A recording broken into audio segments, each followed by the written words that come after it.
Hey everybody, this is Rydo and we are back with a live stream of Hearthstone. Today is Friday, February 9th, and we've got some moderate amounts of things to do, I suppose. Let's trade out this quest to start with. Let's see, warrior class cards and challenge a friend on the Asian account. Well, that pretty much guarantees we won't get that done. Tavern Brawl. Now, here's the thing that I've realized is I wasn't looking at the nerf cards the right way. Before I was typing in extra, which ideally you would want to have extra, but instead, unless there is a key phrase along the way of changed, like no, like there's kind of no way to tell this. So several cards were changed, yes,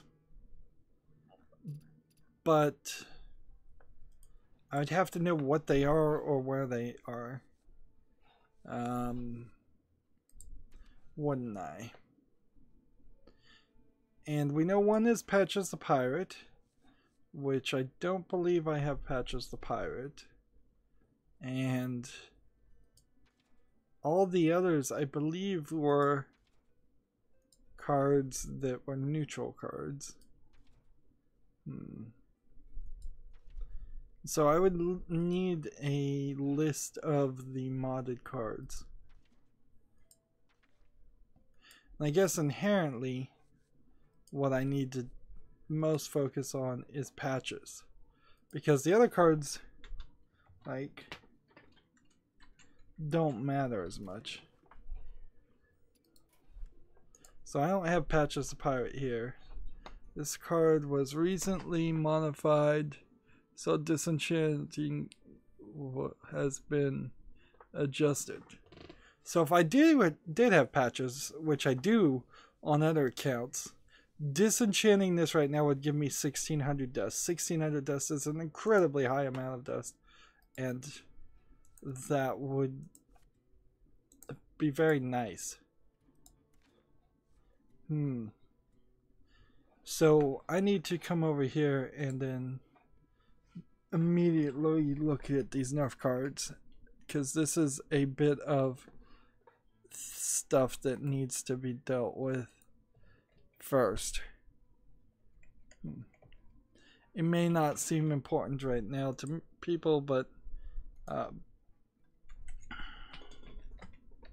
let's see, Hearthstone update.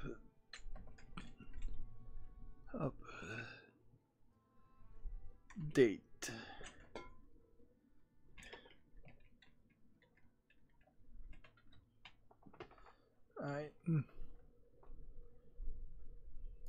Blog. Hearthstone. I did not have this prepared at all. Hearthstone players.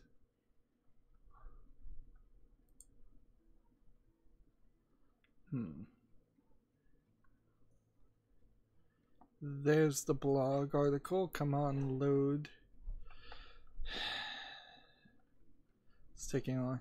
Right now you can get the 30 packs of the Year of the Mammoth for $20. I'd be happy if someone wanted to gift me those, but I don't think I'll be spending any real money here. Every time Hearthstone asks for more money, so this is another one. The Corridor Creeper, Patches, Raza,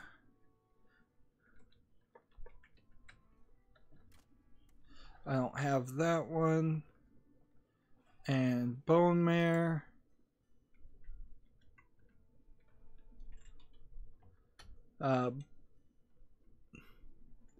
yeah, every time they add more ways to spend money in this game. The closer I feel like we are to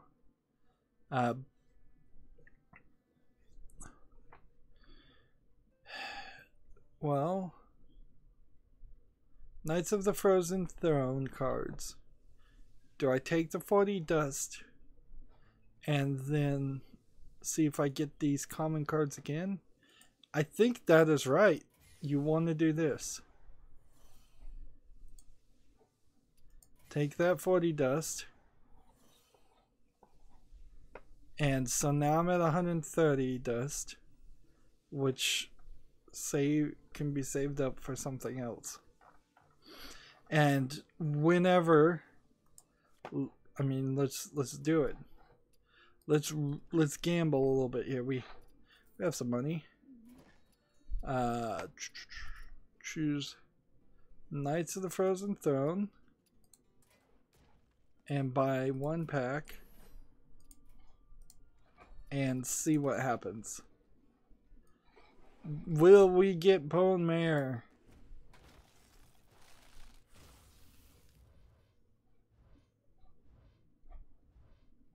So 3 of these are common cards. So 2 rares.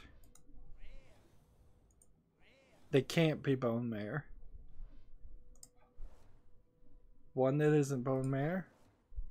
Another that isn't Bone Mare. And a 3rd that isn't Bone Mare. What did I prove? Not really much of anything, other than now we got some other cards and we got some extras. So when the new expansion comes out, I think I will get some Knights of the Frozen Throne cards in this deck if I remember, which I almost certainly will not remember. Now, getting rid of Bone Mare is kind of crazy, certainly, but it makes some sense. Even if I was to turn around and just like try pirates, which I imagine I'm missing some pirates cards, like creating a standard pirate wouldn't be terrible. Which ones are actually pirates? So like this for a daily quest, and not this one. Let's just do the things. Well, I guess I have no choice. And so if I have no choice, I'll take this.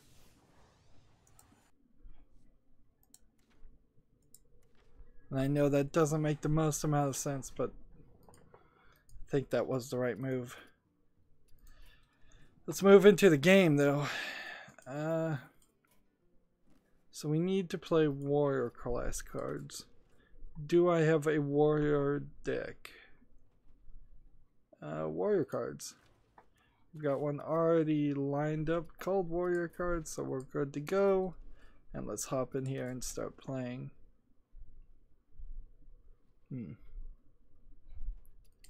Warrior cards, warrior cards. Apparently this warlock is now incomplete because I got rid of Bone Mare. So I'll have to deal with that later. Might as well play ranked. Move forward. I'm not sure exactly how much news we really have. A lot of job listings that I've been sitting on for a while. And frankly, I think I'll close after today, even if I don't actually cover them. I'm starting a little bit late today, and I also am a little bit tired today. So, like, I'm not even gonna try to make my usual ambitious hope of recording more footage after today, which would be, in this instance, Assassin's Creed Revelations, because I got tired playing the game Peg. I got about halfway through it and I was like, I cannot put up with these puzzles, and if I if I continue down this way with the pressure of trying to comment on pegboard puzzle games, it's not going to turn out well. So I wrapped up that series. Pegboard puzzle games are boring. What can I say? And I didn't fully give enough consideration to that fact when I purchased that game just to play it as a contradiction to The Wolf and the Flock, which at the very least The Wolf and the Flock was short, and no, not The Wolf and the Flock, but The Fox and the Flock is the name of the game, and it was only about an hour long and easy enough to do, and it was a lot more polished and thought out as a digital version of a board game than Peg, which is cheaply produced, I'd say.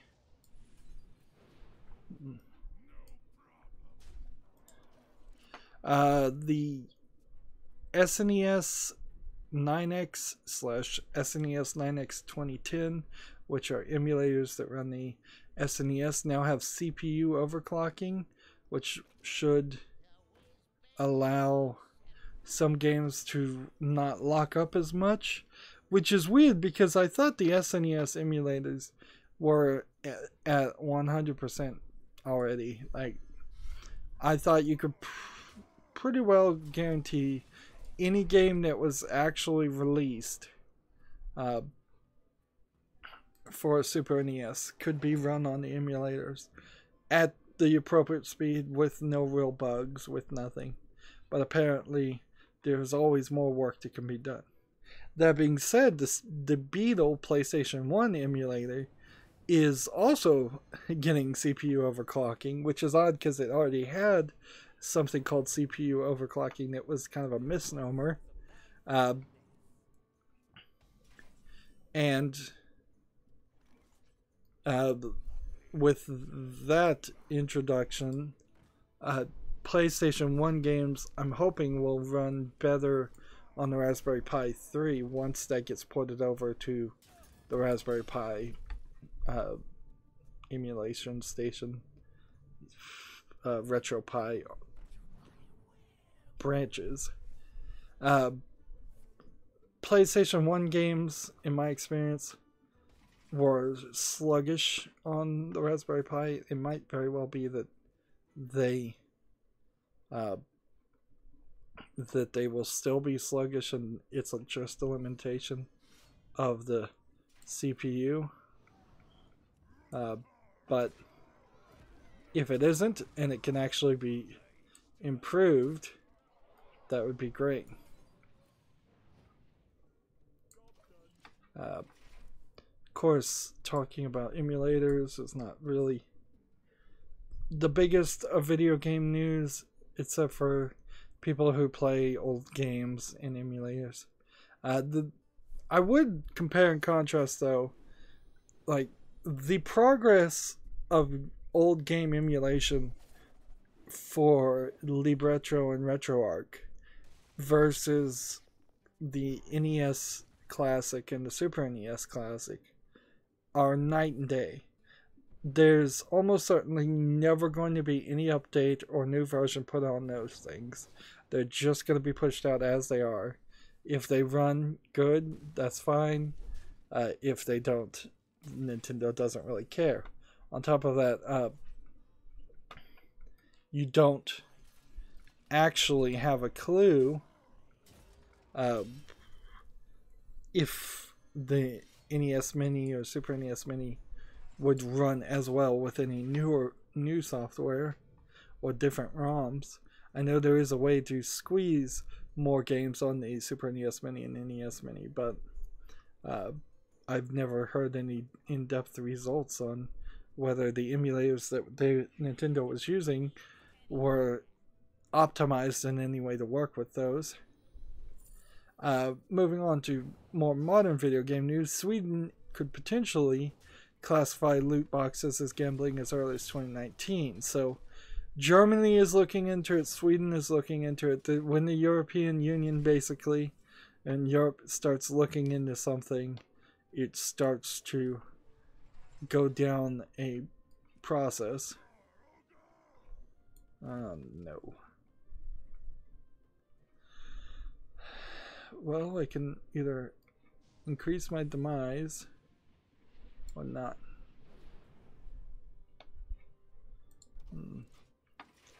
Let's see. The country's Ministry for Public Administration is calling for a closer look into loot boxes. In a lot of ways, this is just politicians wasting government funding money. Let's look into this and then get some bribes in the background, and then have a report that says nothing needs to be done. But in Europe's case, that very well may not be the outcome. They may come back and ban loot boxes in Sweden and Germany, and then all of the Europe, and then loot boxes will only occur in China and the Asias and the United States, which for most companies they still would be perfectly fine with that, because that's still going to be more money than they would have gotten. I seriously doubt, unless worldwide all loot boxes were banned, I don't think you're ever convince game makers to not continue to have them or add them, particularly when you combine that with a earnings report that I saw. I don't have it as an article in front of me, but apparently Activision Blizzard got $4 billion in money last year from microtransactions and loot boxes. A lot of it coming from King, which is, of course, the... what's that game that's so bad? Candy Crush company, yeah. Candy Crush. But certainly I bet some of the $4 billion is from Overwatch loot boxes. Some of it is from Hearthstone loot boxes. There's almost every Blizzard game has some kind of microtransaction element in it. Speaking of Germany, Galgun 2 has been refused classification in Germany. So while Galgun 1, or known as Galgun Double Peace, was allowed in Germany with a PEGI 16 rating, I believe, 2 has just been outright refused rating, which means either Galgun 2 is more provocative than its predecessor, or Germany has become more conservative in a very short amount of time, because Galgun Double Peace was only released a year or two ago. If you're not familiar with the Galgun series, it's an on-rails shooter game where you play as a guy who has a magic love gun that is shooting at all of these anime girls that fall in love with you as soon as they see you, because you've been like cursed or blessed by Cupid, and so you're shooting them with the gun to keep them from getting too close. So it's kind of like House of the Dead, except for instead of zombies, it's anime girls that are in love with you. It had an element that makes it more provocative, where their clothes fly off, leaving them in their underwear when you defeat an enemy, one of the girls. And then there was, I think, a special mode if you had your power charge up at the most, where you could go into a like time frozen mode, where I think you're either shooting them still or you're poking them. One of those groping mini games that were getting popular from Japan at the time, and no explicit nudity that I know of. There was some extremely expensive DLC in Galgun Double Peace to increase or decrease the breast size of the characters, of the girls. There might have been another piece of DLC. Uh, it probably got more sales because of Twitch. And another article I don't think I have in front of me is Twitch has now increased its concern over provocative games. So I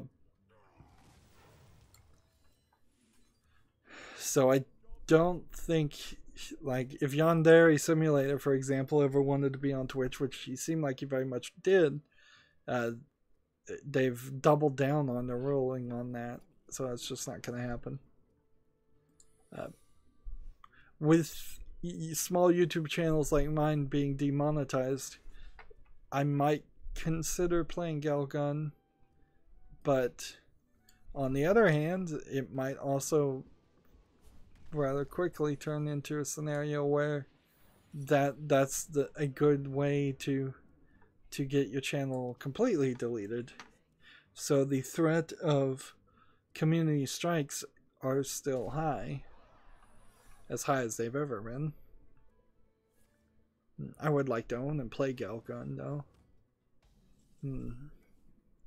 and may even be willing to spend a little bit of extra time to censor things, although I don't know exactly how to censor things effectively. I don't have the software.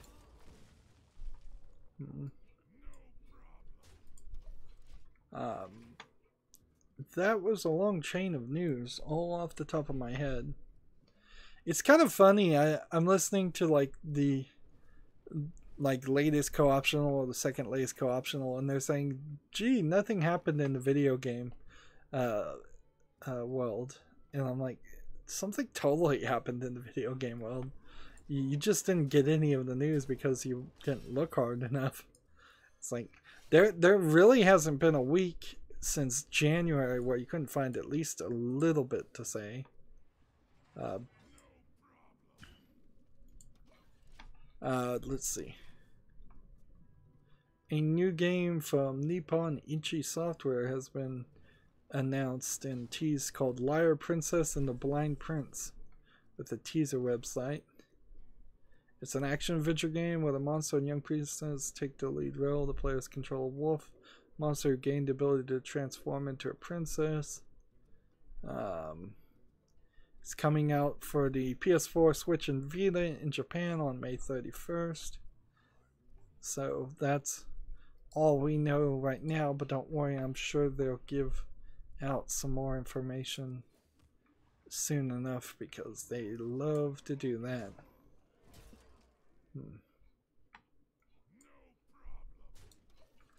Everybody's Golf has a Final Fantasy 30th anniversary collaboration event that they're going to do. It's a themed golf cart. Let's see. I think the golf cart turns into a chocobo and you ride the chocobo. That's cute. And then one of the characters has a jacket and hat. And then there's another golf cart that looks like a regular cart. Everybody's Golf is available now on PS4, so this is not a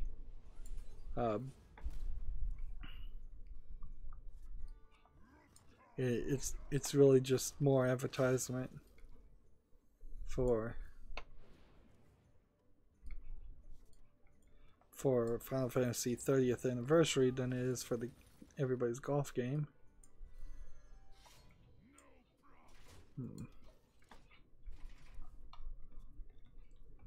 Let's move on. That's not much of a news, actually. A new game or spin-off of Ark Survival Evolved is coming out March 22.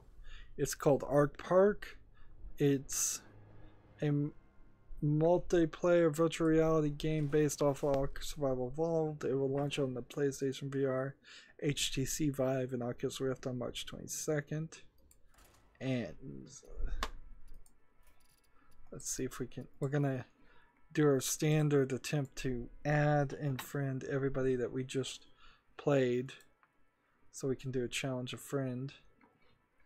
The game has standard and deluxe editions. Deluxe editions includes extra outfits.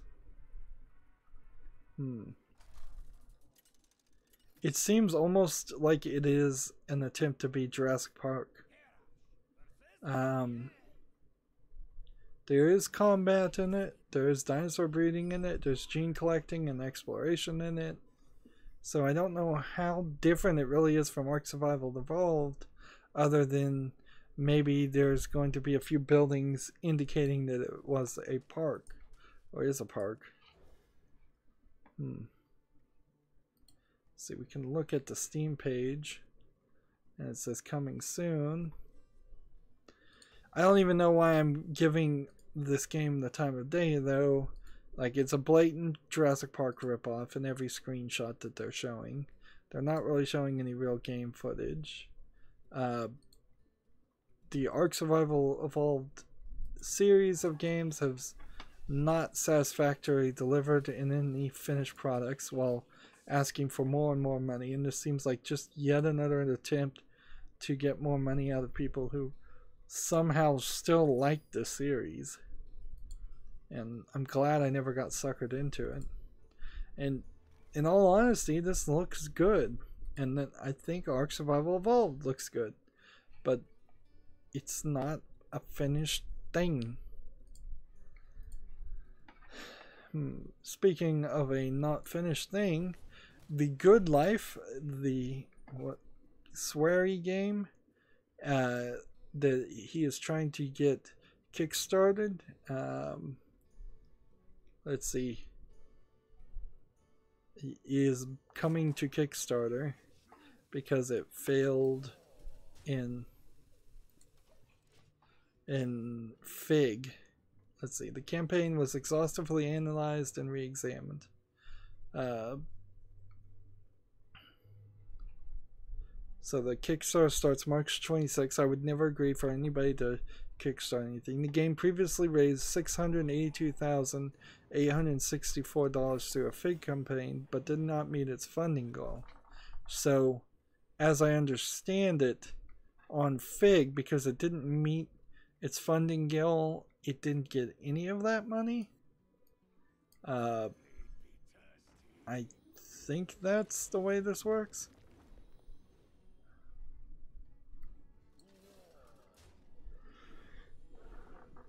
And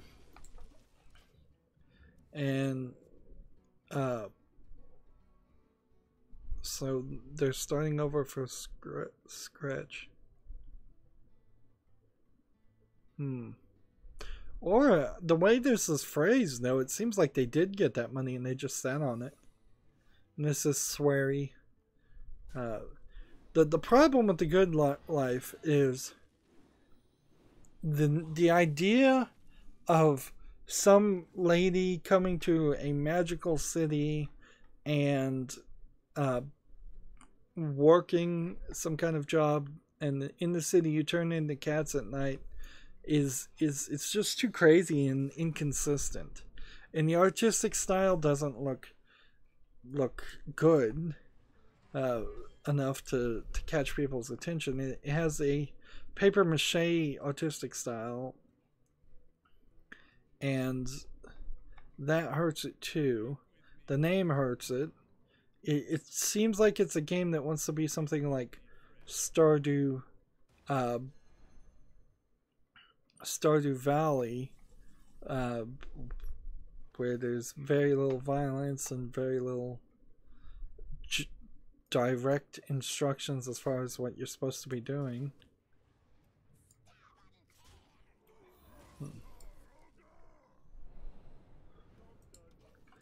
And I'm not saying anything in this announcement that says like they're learning anything or changing anything. Here they're working on the following 6 changes to ensure success. Build powerful partnerships. Has nothing to do with the way that the game looks. change initial goal amount. That has nothing. Change reward content. That really doesn't have anything to do with the game. Enhance the game design. That does. Enhance the graphical style. That does. And provide gameplay footage. So half of their goals is them thinking, Swery thinking that he can just tweak the sales pitch and people will give him money. And oddly, I would have agreed with him, but I think people have just gotten smart enough now that they won't fund Kickstarter things for no good reason. And Swery feels like he's a high enough person in the Japanese game design world where he could get a company to fund him. That being said, there's fewer and fewer Japanese video game developers out there now that really actually want to develop video games. So maybe he has been blacklisted, or maybe he just cannot get anybody to fund his project, which is probably the case. This is probably an idea that he's been thinking about for decades and pitching to people, and it just has always been rejected. And so now that Kickstarter is a viable option, he's trying again. But I would like Swery to give this up and move on to something else. After it failed the first time, that's the right move. To keep banging on the same thing over and over again is it seems pathetic, and it's just a waste of your time. And Swery has better things he could be doing. Better games he could be creating, in my opinion. So Gamasutra has a report that Gameloft has closed its New Orleans studio and laid off Gameloft Madrid. Gameloft is, I believe, a company designed to designed to work with GameStop, if I'm recalling correctly.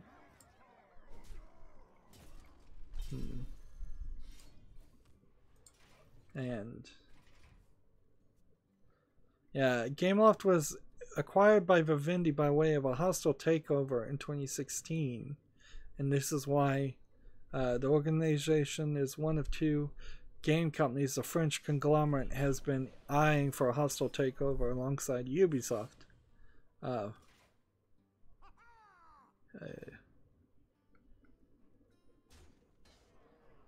Gameloft quietly laid off 29 staff of the members in 2017 in Gameloft Madrid, and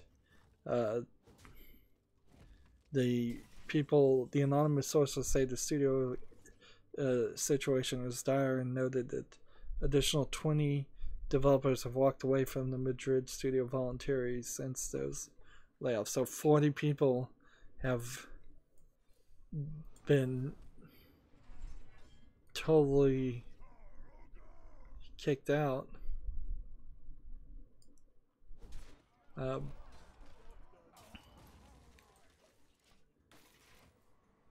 Let's see.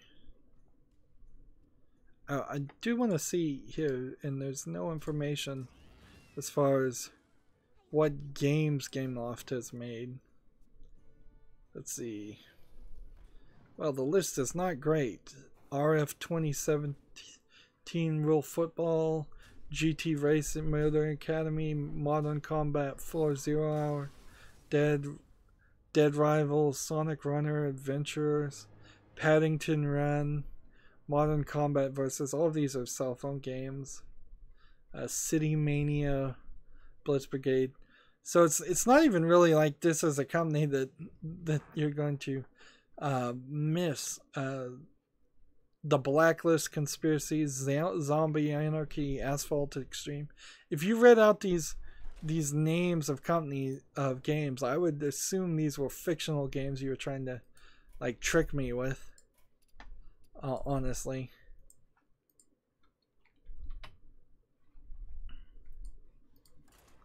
Like, none of these is recognizable except for the Sonic game, and if the only game I recognize is the Sonic game, Sniper Fury, CSI, Slots. Yeah, Gameloft is heavy into the mobile industry. That might be very well all they do. And there's a ton of Spider-Man Unlimited. That's probably a cell phone game too, or just an old Spider-Man game you can't buy. The Amazing Spider-Man 2. So maybe they made some old Spider-Man games. Uno and Friends. Ice Age. They're big into the license. They're probably wasting a lot of money on licenses. My Little Pony Friendship is Magic. Wonder Zoo. The Amazing Spider-Man. Yeah. So if the best games, the most recognizable games you have are Spider-Man games and modern combat games, that says something. Yeah. It's almost a good riddance. I don't like to say that directly. It sounds very nasty to say good riddance to Gameloft, but there really is no great games coming out of that. So maybe a bunch of people now will go start their own companies and find a way to make better games instead of just a bunch of mobile licensed games that we didn't need at all. A couple of days ago, February the 7th, John Perry Barlow died. You probably don't know who this is. He wrote the Declaration of Independence of Cyberspace and founded the Electronic Frontier Foundation, and he had a lot of impact on people in the tech industry. I support the Electronic Frontier Foundation through smile.amazon.com whenever I can, which that's a very small way to support them, but it's something. And they are the people who I donate to when I purchase something on the Humble Bundle store. So it's kind of sad. He was born in 1947. He died in 2018. So he was 65 years old, I believe. Maybe not. Maybe I'm getting my numbers totally wrong. I think I am, because that math doesn't work out. But he wasn't really old. Moving on to more video game related news. The Overwatch hacker Sombra is next in line for a rework, according to PC Gamer. I guess the idea is that Blizzard is going to continuously tweak the abilities and actions of characters until they've either find a balance between all of their heroes, or they just stop caring. So things like Sombra will no longer gain ultimate from health pack healing. Weapon spread will be decreased by 10%. Hacking speed will be increased from 0.8 seconds to 0.65 seconds. Hacking will disable more abilities. Basically, any ability that requires a button press will also be disabled.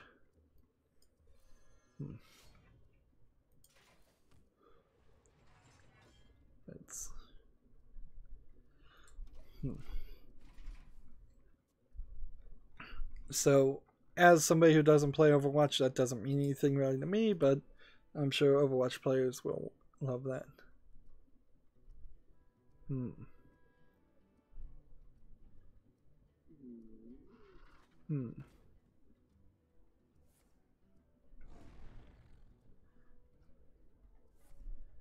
PC Gamer has an article called "I love this commercial fishing simulator, and not just because it has a fish gutting minigame."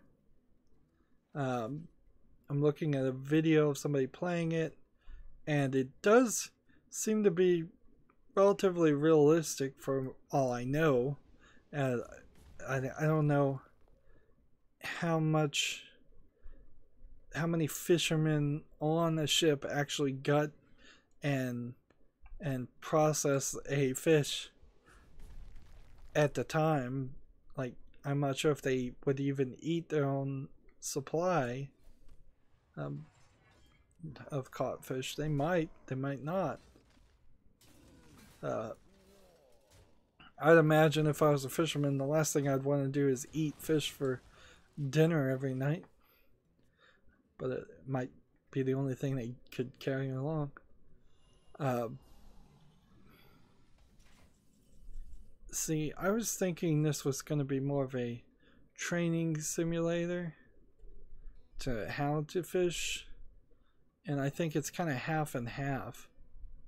It seems like it's a half a fishing game and half trying to actually simulate what life would be like. Let's see.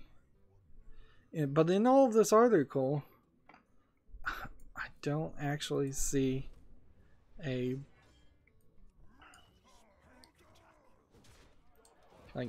don't see a link to anything. So PC Gamer got access to a game that nobody else can have access to. It's not even saying the name of it.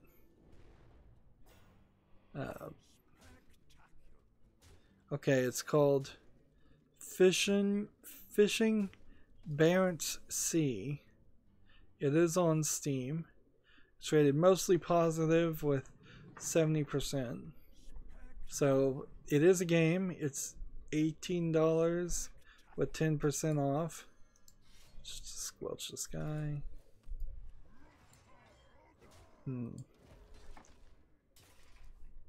So yeah, I guess if you want to do that kind of fishing, you could do it. It's trying to be realistic for deep sea fishing.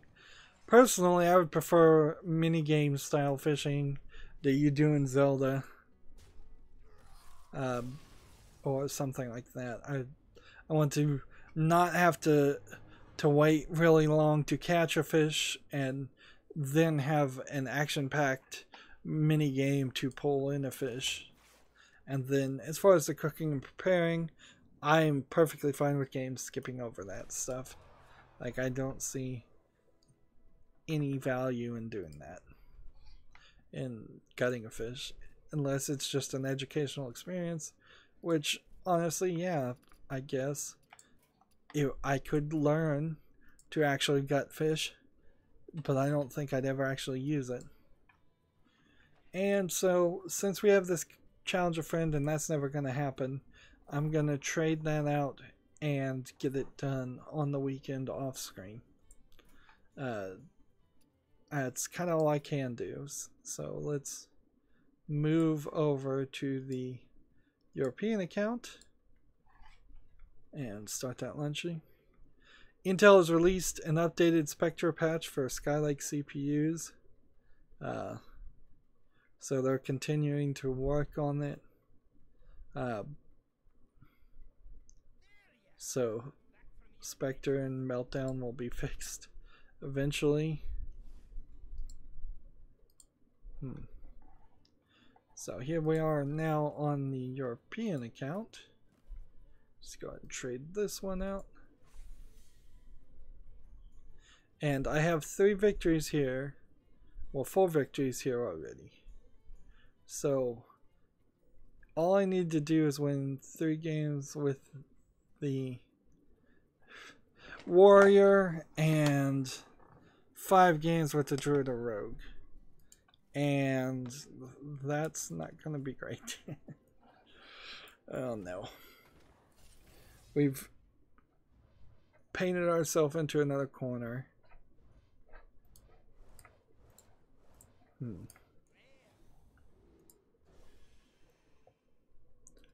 Alright. Before we do anything else, let's go back. And I should have done this last time. And start by disenchanting those 4 cards I just got. And look for Creeper.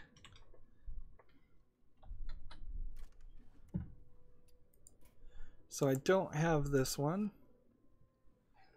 Look for Patches.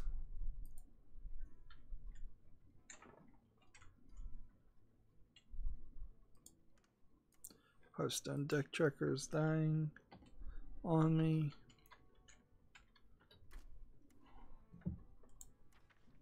I don't have Patches the Pirate.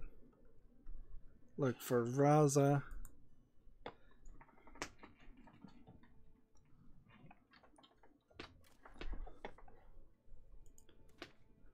Raza. Here's Raza the Chained. And last but not least, look for Bone Mare.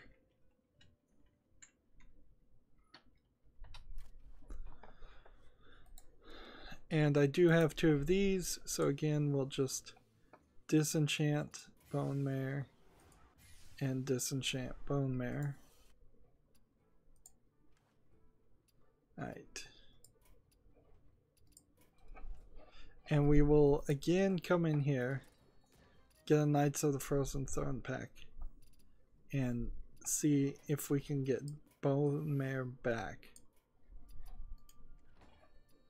And when the next expansion comes out, we'll probably buy some more Knights of the Frozen Throne packs. Probably. So again, same scenario. 2 rare, 3 common cards. Bone Mare is a common card. You can get 2 of the same card, so it could be Bone Mare, Bone Mare. Nope. The odds are still kind of low. But not horribly low. Only one of those cards was not new.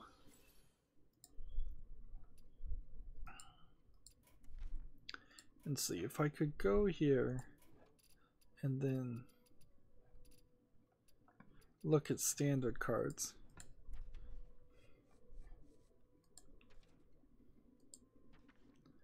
There's probably some standard cards. There's some Murloc cards, things that I would like. So I'll take that. I really am at a level where I kind of know what cards I do want, and I should just pick out those cards and craft them instead of trying to have a diversity spread layout. So we've got a lot to do, but it's been 45 minutes, and so I think this is a good time to break up the recording. Next time we need to get at least 3 victories. If anybody wants to play me, I may try some of that too, because this is going to take a while, and I don't think doing Tavern Brawl is going to help any. That's it for this recording. As always, I ask you to like, share, subscribe, comment, and watch every second of my videos. All of that helps me out. If you want to friend or follow me on any social media sites, there's a whole bunch of links down below. If you like what I'm doing and want to support me, gift me a game on Steam. That helps more than showing ads. Thank you for watching. Have a good evening.